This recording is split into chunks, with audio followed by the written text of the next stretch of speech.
Assalamu alaikum. Sunana Yusuf Muhammad wanda aka fi sani da wake designer. Mawaki, graphics designer kuma daraktan wannan shiri da zai zo muku mai dogon zango wato a shekarar mu ta ƙarshe.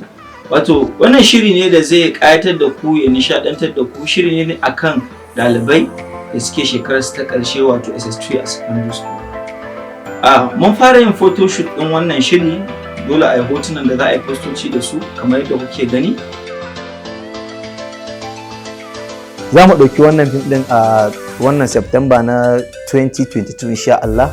So ga wanda yake so ya yi acting ko ya yi wani gudunmawa a ciki zai iya mana magana direct da duk inda ka san zaka same mu, lambobin waya da kuma zaka iya mana magana domin mu tura maka bayanai da kake bukata.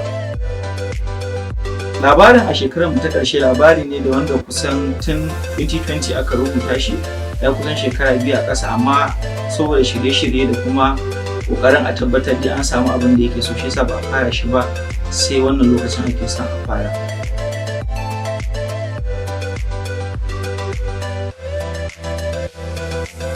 Sunana Fatima Suleiman wanda aka fi sani da Antifi. Ina ɗaya daga cikin jarumai waɗanda za su taka rawa a shirin mai suna mai dogon zango a shekarar mu ta ƙarshe. Assalamu alaikum warahmatullahi ta'ala wa barakatuh. Sunana Amir Alkasi wanda kuka sani da ɗan Yarbawa.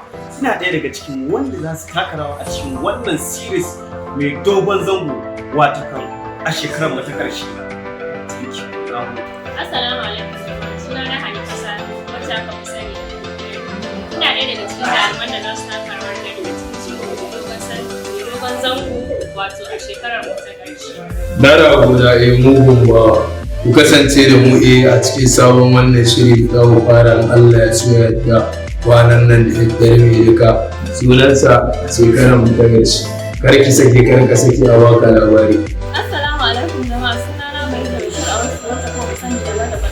Ina ɗaya daga cikin jaruman da za su taka rawar gani a cikin shirin tuntun mai suna a shekarar mu ta ƙarshe. Assalamu alaikum, sunana Abdul Sike. Ina ɗaya daga cikin wanda zan taka rawa har da gana da matattu a wannan shirin suna dogon zango wato a shekarar mu ta ƙarshe. Assalamu alaikum. Sunana Jamila Idris wanda aka fi sani da Amrat Yarbawa. Zan taka muhimmiyar rawa a cikin wannan fim ɗin namu mai suna shekarar mu ta ƙarshe. Na gode. Sunana Abdurrahman Dauda Suleiman wanda aka fi sani da King Grammy. Ina ɗaya daga cikin wanda za su taka rawa a cikin wannan shiri mai dogon zango wato a shekarar mu na ƙarshe. Ku biyo mu a wannan tashar tamu, ku subscribe don na tabbata za ku so wannan shirin yadda ya kamata. Na gode. Mun gode.